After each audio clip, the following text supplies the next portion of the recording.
അൻവർ അവിടെ സംസാരിച്ച് അവസാനിപ്പിക്കുകയാണ്. അദ്ദേഹം എന്തോ പറയുന്നുണ്ട്, ഒന്ന് കേട്ടിട്ട് പറയാം. വളരെ പെട്ടെന്ന് മടങ്ങി വരാം. ഒരു 15 ദിവസം കൊണ്ട് ജനങ്ങൾക്കിടെ അഭിപ്രായം കൂടി തേടി ജനങ്ങൾ എന്ത് പറയുന്നു എന്ന് മനസ്സിലാക്കിയിട്ട് നമുക്കൊരു തീരുമാനം എടുക്കാം. കോൺഗ്രസിന്റെ കൂടെ കൂടണോ, ലീഗിന്റെ കൂടെ കൂടണോ, BJP-ന്റെ കൂടെ കൂടണോ, അല്ല വിനേത പാർട്ടി ഇതേതായാലും പുറത്താക്കി അങ്ങോട്ട് പോകാൻ പറ്റൂല, അപ്പൊ ഇതിലേലും കൂടണോ, അതല്ല നമുക്കിങ്ങനെ ജനമായിട്ട് നിൽക്കണോ എന്ന് നമുക്ക് തീരുമാനിക്കാം. നിങ്ങളോട് ചോദിക്കാതെ ഒരു തീരുമാനം ഞാൻ എടുക്കില്ല. കൃത്യമായ സർവേ നടത്തും. പണ്ടത്തെ പോലെയല്ലല്ലോ ഫോണിലൊരു കുത്തുത്തിയാൽ സാധനങ്ങൾക്ക് എസ് ഓർ നോ പറയാം. ആ ഒരു സംവിധാനം ഉണ്ടാക്കും 10 15 ഒരു മാസമോ കഴിഞ്ഞിട്ട്. എന്നിട്ട് നമുക്കൊന്ന് പരിശോധിക്കാം, എന്നിട്ട് നമുക്ക് തീരുമാനിക്കാം.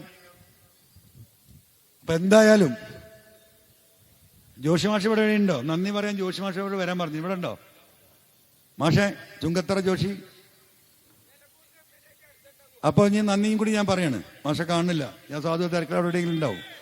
അപ്പൊ എന്താ അറിയോ, സുഖുവിനെയും ഞാൻ മാപ്പിള, സുഖ ഹിന്ദു, പിന്നാരാ ഒരു ക്രിസ്ത്യാനിയായ ജോഷി, ഇത്രയേ ഉള്ളൂ. ഇത് തന്നെയാണ് നമ്മളെ കൺസെപ്റ്റ്. ഈ 3 മനസ്സിലായോ? പിന്നെ സകലമാന മനുഷ്യരും. അപ്പോൾ വളരെ ദൂരത്തുനിന്ന് പണിപ്പെട്ട് കഷ്ടപ്പെട്ട് വന്നവരുണ്ട്, ഇവിടെ പരിസര പ്രദേശത്തുള്ളവരുണ്ട്, പത്രമാധ്യമ പ്രവർത്തകരുണ്ട്. രാവിലെ മുതൽ എൻ്റെ പിന്നാലെ നടന്ന് വിയർത്ത് പട്ടിണി കിടന്ന് ചായ കുടിക്കാതെയൊക്കെ. എനിക്കിപ്പോൾ നിങ്ങളോട് കുറച്ച് സ്നേഹം കിട്ടും, സത്യം പറയല്ലോ. പോരാട്ടം അവിടെ ഉണ്ട്, അത് കഴിഞ്ഞിട്ട് നമുക്ക് പോരാടാം. ഈ ഒരു വിഷയത്തിൽ നിങ്ങൾ ജനങ്ങളോടൊപ്പം നിൽക്കുന്നു എന്ന ഒരു തൃപ്തി ഉണ്ട്.